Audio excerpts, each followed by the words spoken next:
Alright fellas, now the highly anticipated rematch between Sebastian Fundora and Tszyu went down yesterday. And for Team Tszyu, it certainly didn't go to plan. The original fight just left so many what ifs. It was a rematch that really needed to happen.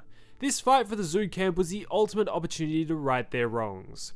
Whilst for Team Fundora, it was an opportunity for them to cement themselves as a real threat to the rest of the division. So I want to talk about what went down, what Fundora did good, where it went wrong for Tszyu, and most importantly, well, what's next. But just quickly, if you don't know, my name's Cluester and I make boxing videos to help keep you informed, so make sure to subscribe and I'll always keep you in the loop. Now, out of all the fights that were happening over the weekend, this was one I was really looking forward to. The first bout was one of the best fights of 2024, and with the rematch, we were all hoping it would end up being much of the same. Although, since that first fight, a lot has happened. For Tim, he's been on a bit of a roller coaster. A horrific loss against Zerafa set him back only further. And then a comeback fight against Joey Spencer was a win, but didn't show anything fantastic. For Fundora, he was trying to set up that Spence fight, which after months of negotiations never happened. And instead, he took a fight against Booker. For both of them, they had a lot to prove. It was sink or swim for the both of them. Yet in the fight, it became very clear very quickly it was going to be a one-sided affair.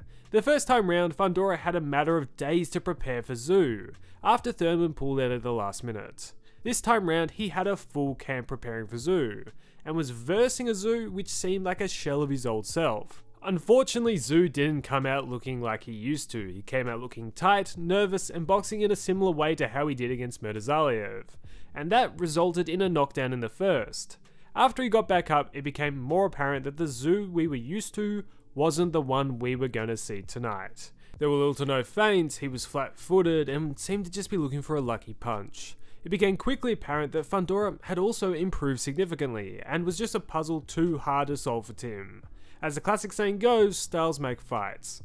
Although Tszyu seemed to not really have a backup plan and was stuck in first gear for most of the fight, he did try to box like a warrior. He tried all he could and was willing to take a ton of punishment just to try and get on the inside. By the later rounds though, Fundora became more and more comfortable, and was seemingly content with taking Tszyu's power, and was willing to fight closer to have a shot at ending it. He had hurt Tszyu before, and it was clear that he thought he could do it once again. But at the end of the 7th, Tszyu said he didn't want to continue, and I think this was the right choice. But before we talk about that, all credit has to go to Fundora. People forget he was one of the best up-and-coming talents in the sport until a shock loss to Brian Mendoza made everyone forget who he was. Yet he's now established himself as a real cemented champion within the division, and would be a tough fight for anyone. For Tim though, this loss is tough. Quitting on the stool is something which can garner you a lot of criticism, but here it's unwarranted. The bloke tried everything he could and took a lot of damage in the process. He still put on a show for the fans and put his body on the line, providing a couple real explosive rounds to finish off with. By the end, it was pretty clear he took horrendous punishment, and the best of him was far gone. His gas tank was finished. And I can't see how you would really criticize him for that. He put it all on the line, tried his best, took a ton of damage in the process. There's not much else you can truly ask a fighter for.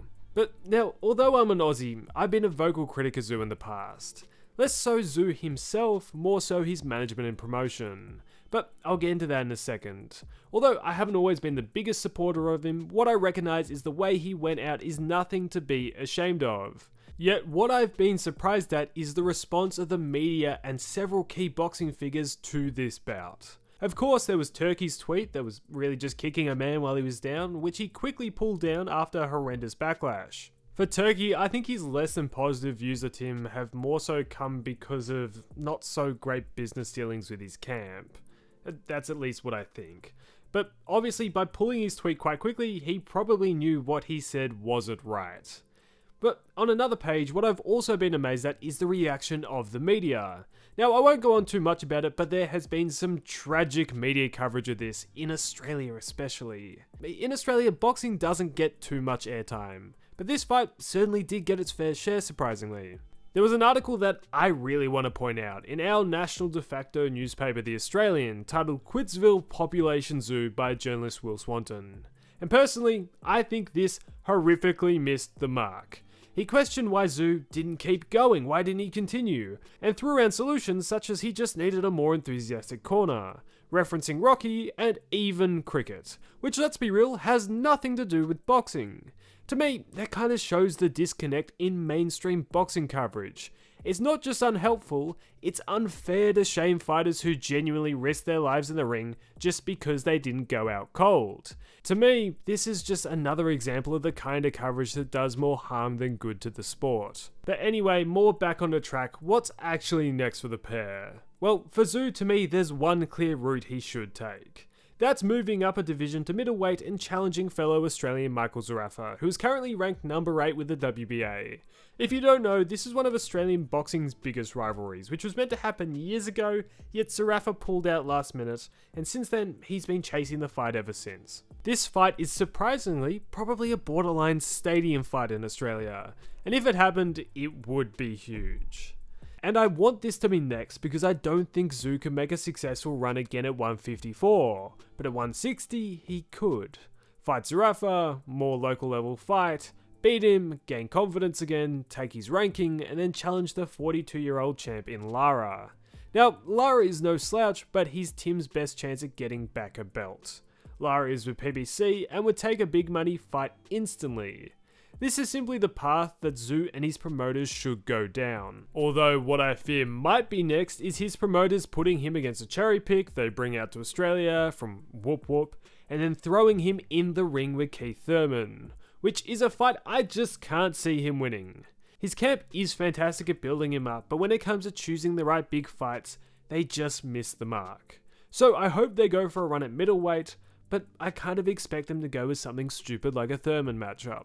But for Fundora, the world is now his oyster. He's established himself as a genuine cemented champ. Although now the biggest challenge for him will be securing a fight whilst being on PBC's roster. A unification against Murdazaliev could be a live option, or even a fight against their WBC interim champ Ortiz Jr. Yet I have a weird feeling he's going to end up fighting somebody like Terrell Gaucher after months and months of negotiations fall through. But overall, I think this was a pretty entertaining bout, even if it didn't end with a bang. Tszyu has to come back home now and do a lot of soul searching, whilst for Fundora, he appears to be really only getting started. But anyways, now I want to hear what you guys think at home. What do you think of the fight? What do you think of how it ended? And what do you see next for the pair? Let me know all your thoughts in the comments down below. If you did enjoy, please make sure to like and subscribe, it really does a ton to help the channel. But thanks for watching fellas, and I'll catch you in the next one.